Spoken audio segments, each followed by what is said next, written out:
In the wilderness at Rephidim, the Israelites find themselves in a perilous situation. Their journey from Egypt, filled with miraculous events, now brings them to a place where water is scarce. The dry, relentless heat of the desert tests their faith, and soon the people turn against Moses, their leader. Their desperation echoes in their cries. "Why did you bring us up out of Egypt? Only to let us and our children die of thirst?" Moses, feeling the weight of their anger and his own uncertainty, turns to God. His plea is simple but urgent. "What am I to do with these people?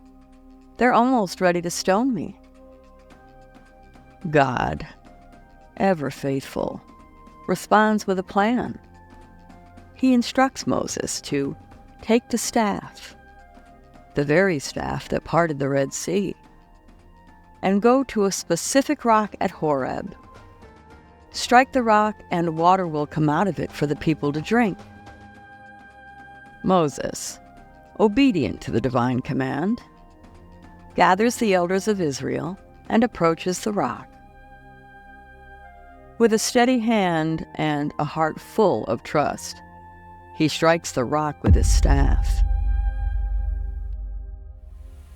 Suddenly water flows freely from the stone, a life-giving stream in the midst of the barren desert. The people drink, their thirst quenched, and once again they witness the power of God providing for their needs. Moses names the place Massa, meaning testing, and Meribah, meaning quarreling, because the Israelites tested the Lord there by saying, "Is the Lord among us or not?" But the story of Rephidim is not just about water. It's also a tale of conflict, for soon after, the Amalekites, a fierce and warlike people, descend upon the Israelites.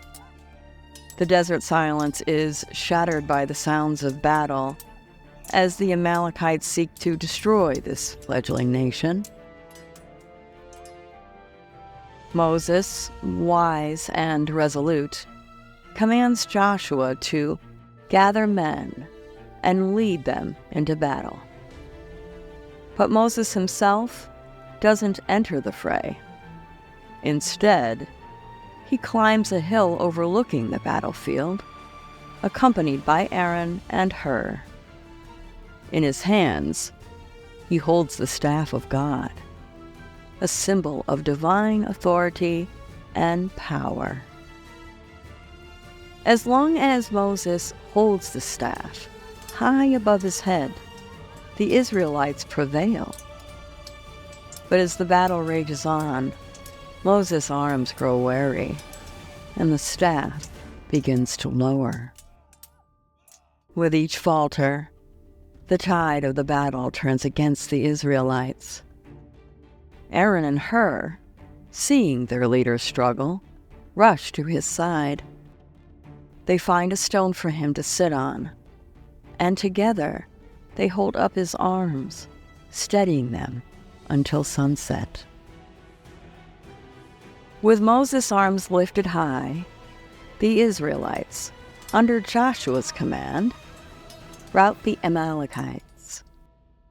Victory is theirs, not by strength alone, but by the steadfastness of their faith and the unwavering support of their leaders. In the aftermath, God speaks to Moses, instructing him to write down this victory as a lasting testimony. "I will utterly blot out the memory of Amalek from under heaven," God declares. Moses then builds an altar and names it Jehovah Nissi, meaning, "The Lord is my banner." For the Lord had indeed fought for them. This chapter in Exodus is a powerful narrative of survival and triumph. It speaks of God's provision in times of desperate need and His protection in the face of overwhelming danger.